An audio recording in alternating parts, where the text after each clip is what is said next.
So about recruit maneuvers type, we can classify it mainly in these three different ways of doing it. CPAP was one of the first that Amato told us at the beginning, 40-40. Nobody uses it nowadays. Even Marini, I mean, they're big editorials. Everybody is saying that CPAP create more damage on the lungs. We know that all recruit maneuver is like a slap the lungs, create inflammatory response. So if I always say something like recruit maneuvers like, what do you prefer? To slap you at the beginning of the morning, once in a day, or slap you 28,000 times per day? This is the comparison with 28,000 is when you set a respiratory, the number of breath of a ventilator, 24 hours, if you set 30 breaths per minute. So the concept is, if I slap you only once, the minimum as possible, I'm totally against the people who recommend a recruit maneuver every 20 minutes. I'm very sorry. Recruit maneuvers create a slap, inflammatory response. So if it's possible, once. Why? If after the recruit maneuver, I can reduce driving pressure and I can use the minimum PEEP. This is the final purpose of recruit maneuvers. If recruit maneuvers cannot reduce PEEP and cannot reduce driving pressure, it doesn't work. So few cycles, never ever. Is the neonate what they do? Is something against physiology. But if you reach this amount of pressure, 50, 60, you are in risk to create pneumothorax. So we perform this maneuver. We find out in neonate and small children that it was the only one that they can support. If you go for CPAP in children, you directly go for bradycardia in less than 10 seconds. So please never ever use it. And even in adults now, everybody is recommended to go for pressure control, a stepwise recruit maneuver. This is the paper for Rocco that, and Paolo that showed to us that sustained insufflation compared with stepwise driving pressure create less damage. This is normal lung. The only that is more or less the same like normal lungs is stepwise constant driving pressure. If you go for CPAP, you create more microscope damage. And if you don't recruit the lungs and create high driving pressure, and you don't reduce the tidal volume, you create damage too. So that's the way we perform recruit maneuver in children and in adults, in anesthesia. In children, our studies show that it's not needed, never ever, to go farther for 30-15, never ever, because if you go farther for PEEP, you have huge amount of hemodynamic repercussion, and it's not needed because the children, the alveolar pressure create higher transpulmonary pressure because the thorax is much more elastic. That's the difference between this point and this point. One thing that we still have to think about it is like 20 of PEEP for adults sometimes create a huge amount of repercussion. And this is a discussion that we can see in the future. Maybe it's better, and I can tell you I'm changing my practice now, that to have the patient 5 breaths, 10 breaths that you don't need anymore with higher driving pressure, but only for 5 breaths, probably is better than to go for a very big PEEP, because you are going to have more hemodynamic repercussions. So what I said now, individualize. Let's say I have a patient in cardiac surgery with right ventricular failure. 20 of PEEP probably is not going to be afforded.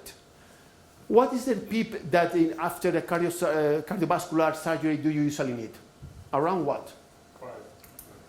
In our case, we use around 8, 10.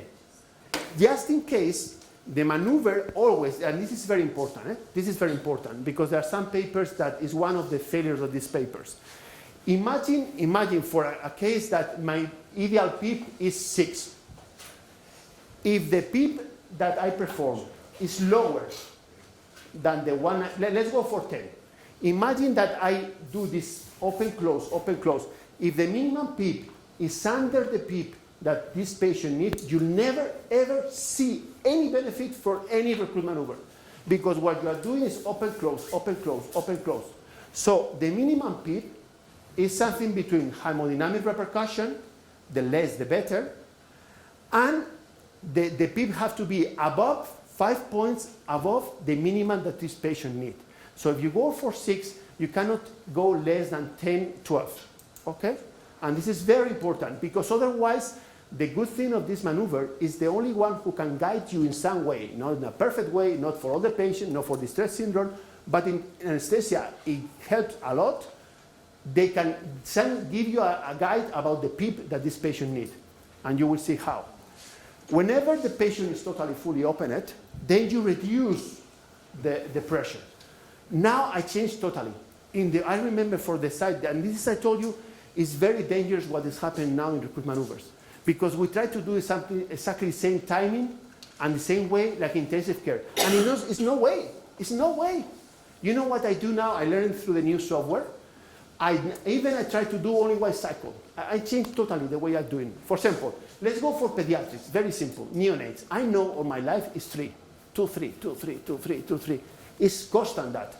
Do you think it makes sense to have the neonate in 15, 12, 10, 8, 2 minutes? Come on.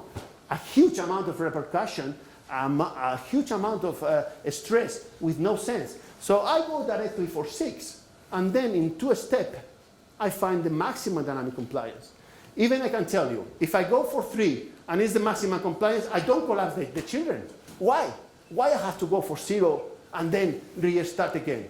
If I go to 3, that is, I know that is around there, I leave it there. There is only 2 options. It was not enough PEEP. What is going to happen 15 minutes later? The trends or compliance is going to go down. Oh, I missed. Okay, no problem. Next, I said 2, I go for 4. Done. If dynamic compliance keeps its constant, fine. 40 seconds. Now with software, this can be done in 40 seconds. The whole maneuver. And done in only 1 cycle. See how can I change? 1 year ago, I do it in a totally different way.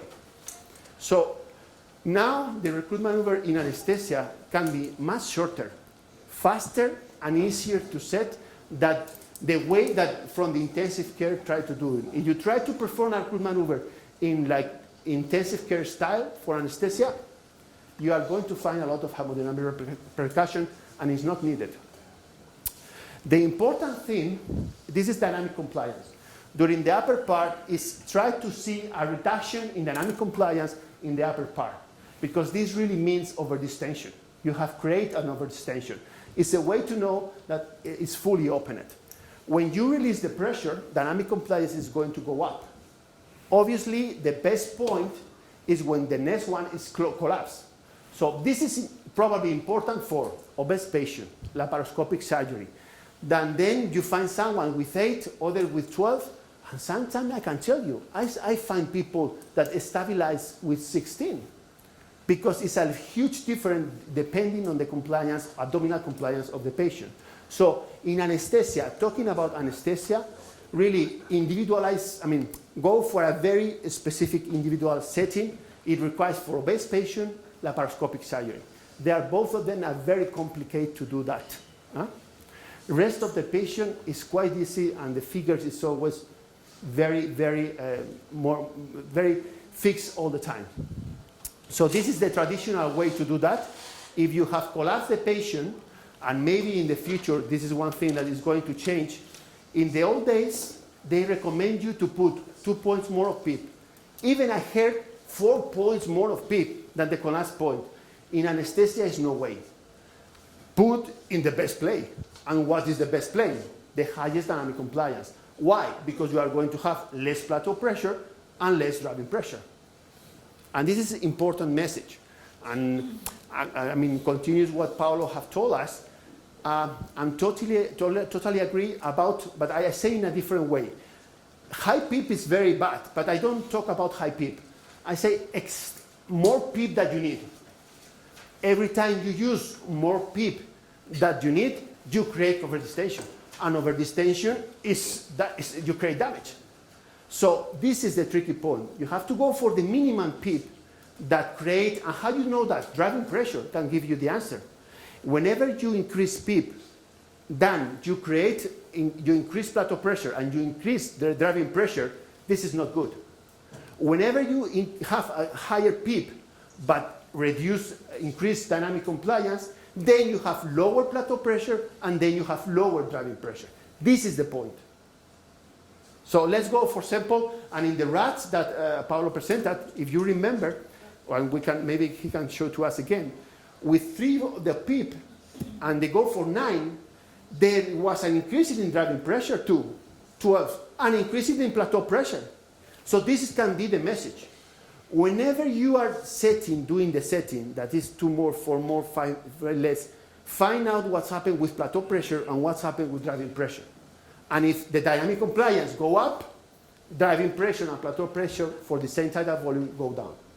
This will be probably something that in the future can put all the things together.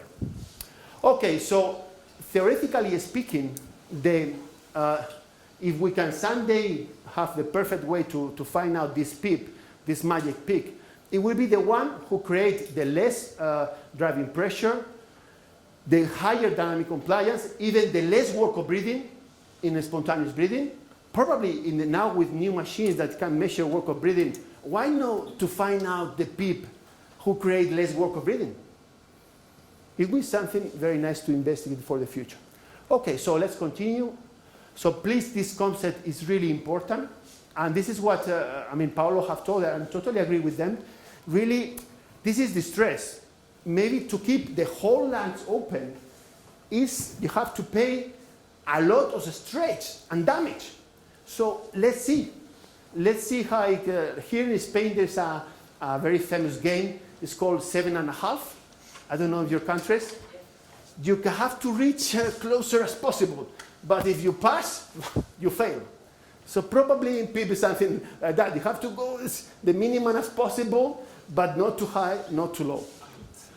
So this is an important concept. This is studies from Matos about what is the pressure to reopen it. But once again, it's one thing that I can tell you. In distress syndrome, recruit maneuvers really don't give it any good outcomes.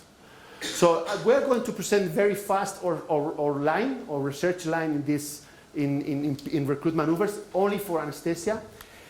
From the very beginning, I realized when I started to read many years ago recruit maneuvers, I say, oh, this is going to be a huge concern in pediatrics. I know my colleagues. The first thing they are going to think, I'm not going to do recruit maneuvers for pneumothorax. And maybe if you do pediatrics, everybody's worried about pneumothorax. If you are doing neonates, the first concept or any pediatrician is pneumothorax. So why not to study what is the threshold for pneumothorax and what is the threshold to have a full lungs fully open and see what can it be done. So the first thing, we are going to study transpulmonary pressure. How can I study transpulmonary pressure? Open chest. If I put an open chest, what is the pleural pressure? 0. So that's our first study. It was performed in rabbits. And we do 2 different things. Probably driving pressure have some rule in pneumothorax. As far as we know before this study, nobody has studied specifically this question.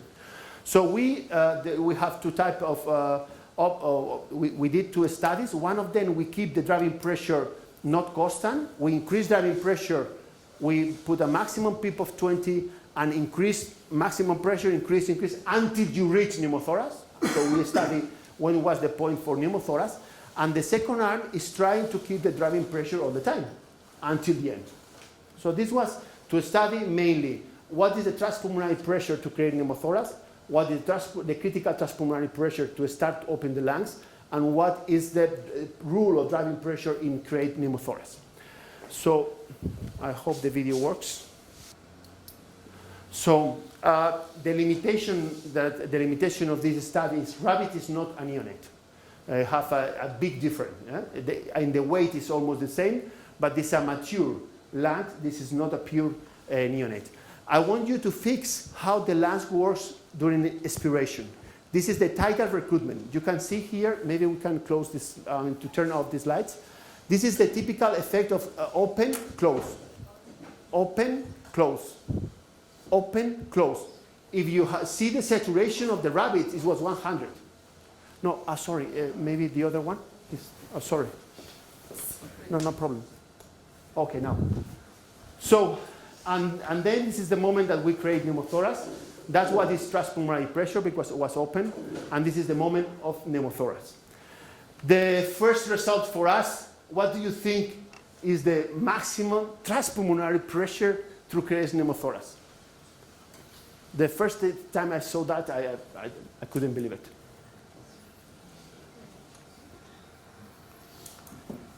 Okay, so for constant driving pressure, none of them, not a single one was breaking less than 60. And for higher driving pressure, 50. So it was clear that a huge driving pressure creates more damage and create a threshold, reduce the threshold for pneumothorax. And as you can see here, the first thing is about 20, you start to see clear how the lungs are recruited. Totally over-distended, that it was definition that you cannot increase more the volume of the lungs is 30. That's why we now recommend in children never go farther 25, 30. And the barotrauma with no high driving pressure, it was 50, because this is the media, it's the minimum that we interest. And with the constant driving pressure, it was 60. So there is a huge safety range according with pneumothorax. That is not barotrauma. Barotrauma have much more implications. But one of the good findings is like PEEP, it doesn't increase the risk of pneumothorax. Something that at least when I was a child, a resident, many others told to me, don't use PEEP because you increase pneumothorax. The risk for pneumothorax, we all know that, is maximum pressure. Maximum transpulmonary pressure, maximum plateau pressure. The second factor, and this is one of the things that this paper said for first time, is driving pressure. So it's not PEEP, it's driving pressure. So if you want to reduce the risk of pneumothorax, reduce the plateau pressure, reduce the driving pressure. Okay, so the conclusion of that is, okay, there is quite a big margin to work in neonates. So the next study was pure neonate. That's the limitation of the last. This one, pure peakless, less than 44 hours of life. It's very tricky because they died very easily, so they have to do it just immediately for the farm. You cannot keep it for 24 hours like the rest of the animals. And we explored a very high level. In those days, I say, let's go for 20 PEEP. Let's see what's happening with hemodynamics, because this was an alive model. So I was expecting, whenever we we solved the problem with pneumothorax, the second one, let's see what with hemodynamics. I was expecting a huge repercussion of hemodynamics. So we explored 20 of PEEP, 35 of maximum pressure, much more than you need in children. So, as all the studies, you increase PO2, you increase dynamic compliance. So the open PEEP is only 2, once again. And the good thing of this study, we break the lungs at the end. But in this case, the thorax was completely closed. So we did it with some thorax tube, an X-ray to make sure about the point of pneumothorax. You know what was the maximum pressure, maximum in this case alveolar pressure, to create pneumothorax? Is there. 80. We are doing the research here, and the last peak, it was 24 hours of peak. Even when 80, 50, after 5 minutes, there's no pneumothorax. And you know how we break it? And that's one thing that I'm very concerned about, use volume control for this maneuver. We change to AP valve, just change it with the same pressure. We put the AP valve to 80. Be careful with the release valves. In volume control and in APL valve, they are release valves in most of the cases. There are some active valves, but 90% of the cases in the market nowadays, they are release valves. What does this mean? You have to create the pressure, and there's some timing, very second or less than seconds, to release the pressure. In this moment, you can have 5 points more pressure because the flow is very high. So be careful, because I saw that clinically. I remember 2 cases that it was working in what we would publish in neonates in the pediatric hospital. We were working in volume control. the limit of the pressure was 50, so theoretically it shouldn't create an pneumothorax. And before in the moment that the machine released from the maximum pressure, it was too late. Immediately pneumothorax. What I can tell you after being 3 years studying pneumothorax is like the lungs support some amount, 70, 75, 80, 85. But whenever you reach the pressure that you cannot admit, is instantaneously. It's not a question of time. It's a question of the maximum plateau pressure you can admit. So we published our last research in respiratory care, and we are very happy that they gave an editorial for this paper, because they told us that it's the first time that someone present a model specifically for neonates. And the message here is be careful, because even, I mean, the good thing of the story is like before you have an pneumothorax, pay attention to hemodynamics. Because in children, you are going to have bradycardia very, very soon. Whenever you go for PEEP more than 20, you are going to have bradycardia, extremely bradycardia. So, and bradycardia is something that you see it immediately. So in children, you have first bradycardia, second hypotension, third asystolia, this electric dissociation, so no pulse with arterial line, no arterial line, and finally pneumothorax. So it's another safety way. So perform the recruit maneuver. The first thing I'm going to alarm you if you have any problem is reduction in heart rate. Okay, and this is the editorial for the group of the states in Robert Keman, that he said that the author presented the collapsing evidence suggests that recruit maneuvers, particularly with approach an incremental PEEP with a fixed driving pressure, should be tolerated mechanically in normal lungs. Now we are studying in distress syndrome. The only thing about hemodynamics, obviously, it depends on the PEEP you use. As much PEEP you use during the recruit maneuver, more hemodynamic repercussion, and is recovery after that. You have more hemodynamic cardiac output repercussion, less in mean arterial pressure, and in all cases is recovery after that, with or without volume. One important thing that I always insist, contraindications. Contraindication and contraindication. Really, we think that the best benefits probably is anesthesia atelectasis. We think now that result in distress is really not giving any outcome, but in anesthesia atelectasis, I think it will be the future. Bad results or maybe partial contraindications, chronic obstructive pulmonary disease. Why? Because it's more obstructive, maybe it can help you something. But if you have emphysema at the same time, whatever, I think it's not the right patient to perform recruit maneuvers. Unilateral pneumonia, you are not going to open a pneumonia. Pneumonia is liver, so don't try to open a pneumonia. Heterogeneous distress, no sense at all. Or latest state of distress is nothing to do with collapse, so it's not sense at all. So pure contraindications, intracranial hypertension, trauma brain, be careful with that. We still don't know what is the real repercussion of recruit maneuvers on the brain. Obviously, emphysematosus patient, never, ever, ever. You can prevent collapse, but low PEEP, PEEP of 4 or 5, non-invasive ventilation during induction, but it cannot be recruited and never, ever. And there are more, For example, bronchospasm. A bronchospasm is no sense, but be careful because it cannot be done. Pneumothorax can be recruited. I can tell you that in the case I told you yesterday was bilateral pneumonia, the bilateral pneumothorax. If you have drain tubes, you can do it, but it's not sense at all. Try to get into that in this type of patients. And that's all. Thank you so much.